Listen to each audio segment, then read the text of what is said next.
I know this is a little late because episode 3 aired this week, but I really want to do a super short 5-minute review of the season 3 premiere of Lower Decks. Let's get into it.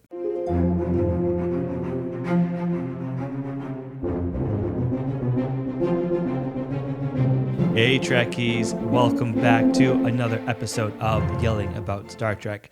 My name is Christian Fox, and this is a show where I yell at you about all things Star Trek for your amusement. Season 3 of Lower Decks is off to an amazing start. I loved the first 3 episodes, and I gotta say, when I started episode 1, I was hooked within the first 3 seconds of it. So that, honestly, is pretty cool. Obviously, because Lower Decks is a comedy, humor is such a critical part of the episode, and I think for the most part, all the humor landed. The 2 big moments that really got a laugh out of me was Mariner's whole thing about the Golden Gate Bridge and why it's pointless because people don't drive, and her hatred of the Golden Gate Bridge. And then the second thing that got me going was Mariner's delayed entrance so that she could come in saying something heroic, and then Boimler commenting on the fact that she waited for the right moment. And that is a joke that we've seen in a lot of different shows, but I felt it really nailed it here. The callbacks and Easter eggs in this episode were fantastic. I love the more obvious ones like Cisco's restaurant, and I like some of the more obscure ones like the sweater that Rutherford was wearing because it's basically the same sweater that Jake wore in a lot of episodes of DS9. And I love the hot sauce that was called Ketracel White Hot Sauce. And of course, that's also called back to DS9 with Ketracel being the drug that is used by the Dominion to maintain control of the Jem'Hadar. And then of course, the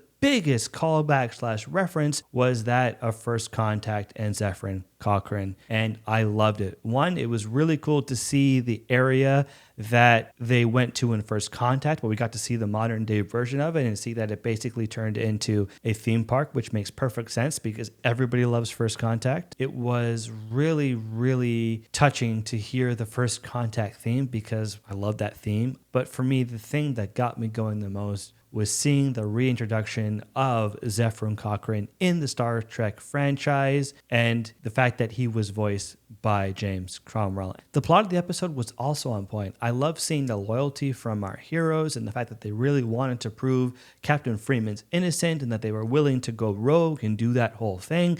And we got to see all the action going rogue type tropes. But the thing that I loved the most about the episode when it came to the plot is this idea that they actually didn't solve the problem. In fact, the problem was solved without their actions. And this got me by surprise because I'm so used to having a show where if your characters go rogue, then they're very likely going to solve the problem and vindicate themselves so that they go back to their job with no punishments because everybody's like, hey, you just saved the day. We love what you did. So I love the idea that they tried to do all that stuff as you would expect, but that in fact they didn't solve the problem because Starfleet already solved the problem without them. I loved it. I thought it was clever, and it was a really unique twist on a classic trope. Overall, I loved the episode and had a lot of fun with it. But what about you? What did you think? Let me know. I'd love to hear from you. And in the paraphrased words of Captain Kirk, I shall see you out there. That away.